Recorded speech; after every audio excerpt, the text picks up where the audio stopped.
Di sini kami kelompok 5 menelusuri sebagian flora dan fauna yang ada di sekitar tempat tinggal kami.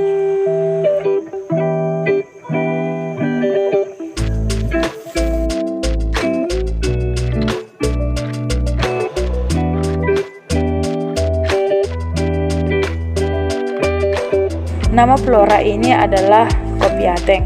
Kopi ateng ini termasuk dalam jenis kopi Arabica dengan karakteristik pohon sangat pendek dibanding jenis Arabica lainnya. Kopi jenis ini banyak ditumbuhi di ketinggian di atas 500 meter di atas permukaan laut. Seperti yang kita lihat dari video ini, tanah yang bagus yang ditumbuhi oleh kopi ini adalah tanah yang subur atau tanah yang hitam. Flora yang kedua ini adalah sirih. Sirih tumbuh maksimal di daerah yang dingin atau lebih tepatnya di atas 300 meter di atas permukaan laut. Sirih tumbuh merambat pada tumbuhan yang batangnya tinggi. Flora yang ketiga yaitu jeringau atau jeringo. Tumbuhan herba menahun yang tumbuh pada lingkungan basah dan lembab seperti kolam, rawa, dan pinggir sungai pada semua ketinggian tempat. Jeringau ini bersebar karena banyak ditanam manusia. Yang keempat adalah bawang Batak. Di Simalungun dinamakan hosaya. Bawang Batak bersebar karena manusia yang menanamnya. Bawang Batak hanya dapat ditanam di daerah tertentu dengan kualitas tanah yang bagus.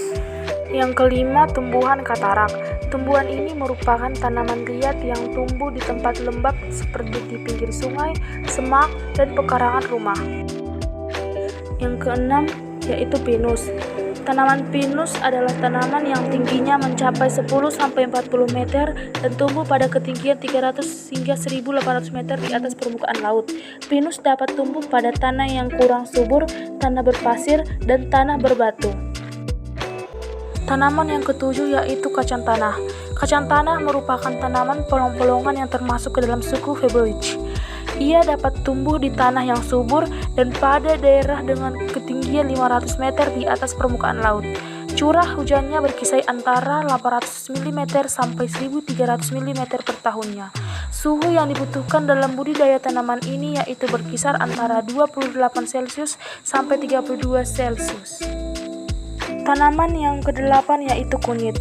Kunyit merupakan tanaman obat berupa semak dan bersifat tahunan atau perennial yang tersebar di seluruh daerah tropis. Tanaman kunyit dapat tumbuh subur dan liar di sekitar hutan atau bekas kebun.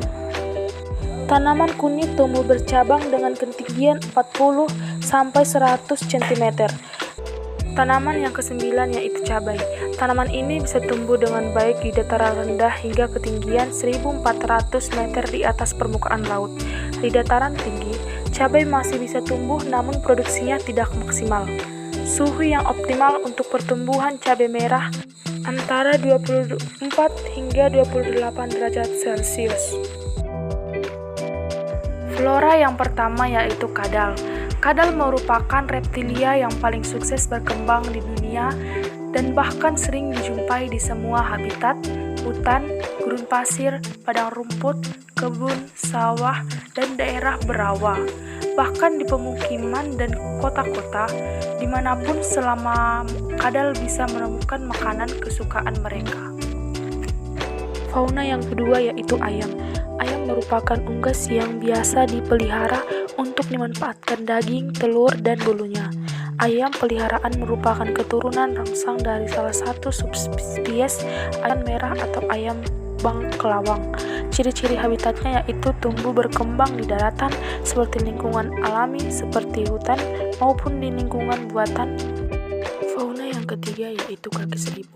Kaki seribu hidup di tempat-tempat yang lembab seperti di serasahan daun, kayu mati, di bawah tumpukan batu, tanah, dan gua, serta penyebarannya hampir terdapat di seluruh benua kecuali benua Antartika. Ada sebanyak 10.000 spesies kaki seribu di bumi, dengan spesies paling kecil berukuran 2,5 cm dan rata-rata tumbuh sepanjang 13 cm. Fauna yang keempat yaitu belalang. Belalang daun merupakan serangga yang memiliki kemampuan kamuflase yang baik. Bentuk unik tubuhnya sangat mirip dengan daun, sehingga dapat dengan mudah mengelabui predator. Belalang lebih menyukai kawasan alam terbuka yang lembah dengan banyak rumput serta tanaman rendah lainnya. Baiklah, demikian dari hasil presentasi kami. Jika ada perkataan kami yang salah, mohon dimaafkan karena kami masih dalam proses pembelajaran.